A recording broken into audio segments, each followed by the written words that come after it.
मैं क्यों लिखता हूँ? अज्ञेय। मैं क्यों लिखता हूँ? ये प्रश्न बड़ा सरल जान पड़ता है, पर बड़ा कठिन भी है, क्योंकि इसका सच्चा उत्तर लेखक के आंतरिक जीवन के स्तरों से संबंध रखता है। उन सबको संक्षेप में कुछ वाक्यों में बांध देना आसान तो नहीं ही है, न जाने संभव भी है या नहीं। इतना ही किया जा सकता है कि उनमें से कुछ का स्पर्श किया जाए, विशेष रूप से ऐसों का जिन्हें जानना दूसरों के लिए उपयोगी हो सकता है। एक उत्तर तो यह है कि मैं इसीलिए लिखता हूँ कि स्वयं जानना चाहता हूँ कि क्यों लिखता हूँ। लिखे बिना इस प्रश्न का उत्तर नहीं मिल सकता है। वास्तव में सच्चा उत्तर यही है। लिखकर ही लेखक उस अभ्यांतर व्यवस्था को पहचानता है जिसका कारण उसने लिखा, और लिखकर ही वह उससे मुक्त हो जाता है।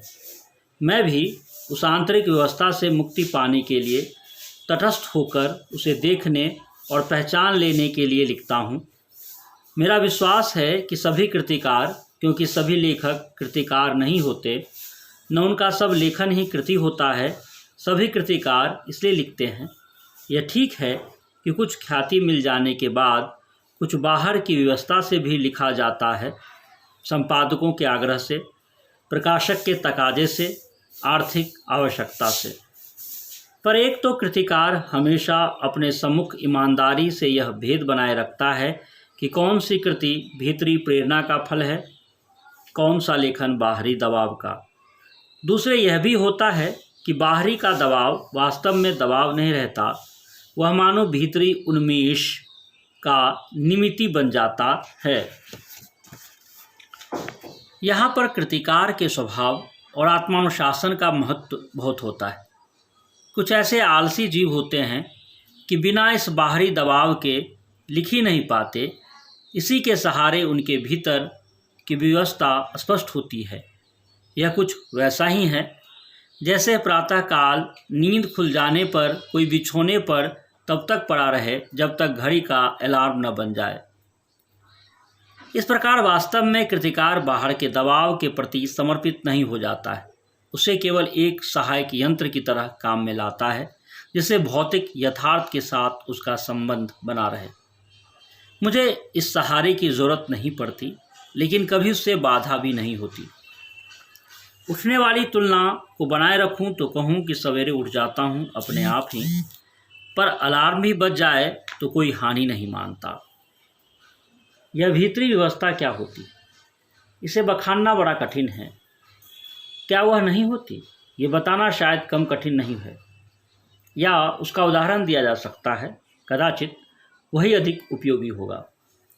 अपने कविता की कुछ चर्चा करूं जिससे मेरी बात स्पष्ट हो जाएगी। मैं विज्ञान का विद्यार्थी रहा हूं। मेरी नियमित शिक्षा उसी विषय में हुई। अणु क्या होता है, कैसे हम रेडियम धर्मी तत्वों का अध्ययन करते हुए विज्ञान की उस सीढ़ी तक पहुँचे जहाँ अणु का भेदन संभव हुआ, रेडियम धर्मिता के क्या प्रभाव होते हैं, इन सब का पुस्तकीय या सैद्धांतिक ज्ञान तो मुझे था, पर जब वह हिरोशिमा में अणु बम गिरा तब उसके प्रभावों का ऐतिहासिक प्रमाण भी सामने आ गया। विज्ञान के सदुपयोग के प्रति बुद्धि का विद्रोह स्वाभाविक था। मैंने लेख आदि में कुछ लिखा भी, पर अनुभूति के स्तर पर जो व्यवस्था होती है वह बौद्धिक पकड़ से आगे की बात है, और उसकी तर्क संगति भी अपनी अलग होती है। इसलिए कविता मैंने इस विषय में नहीं लिखी। यह युद्ध काल में भारत की पूर्वीय सीमा पर देखा था कि कैसे सैनिक ब्रह्मपुत्र में बम फेंक कर हजारों मछलियां मार देते थे, जबकि उन्हें आवश्यकता थोड़ी सी होती थी, और जीव के इस अभवय से जो व्यथा भीतर उमड़ी थी, उससे एक सीमा तक अणुबम द्वारा व्यर्थ जीव नाश का अनुभव तो कर ही सका था। जापान जाने का अवसर मिला, तब हिरोशिमा भी गया, और वह अस्पताल भी देखा जहां रेडियम पदार्थ से आहत लोग वर्षों से कष्ट पा रहे थे। इस प्रकार प्रत्यक्ष अनुभव भी हुआ, पर अनुभव से अनुभूति गहरी चीज़ है। कम से कम कृतिकार के लिए अनुभव तो घटित का होता है, पर अनुभूति संवेदना और कल्पना के सहारे उस सत्य को आत्मसात कर लेती है जो वास्तव में कृतिकार के साथ घटित नहीं हुआ है। जो आँखों के सामने नहीं आया, जो घटित के अनुभव में नहीं आया, वही आत्मा के सामने ज्वलंत प्रकाश में आ जाता है, तब वह अनुभूति प्रत्यक्ष हो जाता है। तो हिरोशिमा में सब देखकर भी तत्काल कुछ लिखा नहीं, क्योंकि इस अनुभूति प्रत्यक्ष की कसर थी।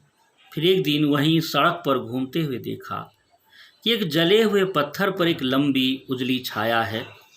विस्फोट के समय कोई वहाँ खड़ा रहा होगा और विस्फोट से बिखरे हुए रेडियम धर्मी पदार्थ की किरणें उसमें रुद्ध हो गई होंगी। जो आसपास से आगे बढ़ गई, उन्हें पत्थर को झुलसा दिया। जो उस व्यक्ति पर अटकी, उन्होंने उसे भाप बनाकर उड़ा दिया होगा। इस प्रकार समूची ट्रेजेडी जैसे पत्थर पर लिखी गई। उस छाया को देखकर जैसे एक थप्पड़ सा लगा। अवाक इतिहास जैसे भीतर कहीं सहसा एक जलते हुए सूर्य सा उगाया और डूब गया। मैं कहूँ कि उस क्षण में अणुविस्फोट मेरे अनुभूति प्रत्यक्ष में आ गया और एक अर्थ में मैं स्वयं हिरोशिमा के विस्फोट का भोक्ता बन गया। इसी में से वह व्यवस्था जागी। भीतर की आकुलता बुद्धि के क्षेत्र से बढ़कर संवेदना के क्षेत्र में आ गई। फिर धीरे धीरे मैं उससे अपने को अलग कर सका और अचानक एक दिन मैंने हिरोशिमा पर कविता लिखी। जापान में नहीं, भारत लौटकर रेलगाड़ी में बैठे बैठे, यह कविता अच्छी है या बुरी, इससे मुझे मतलब नहीं है।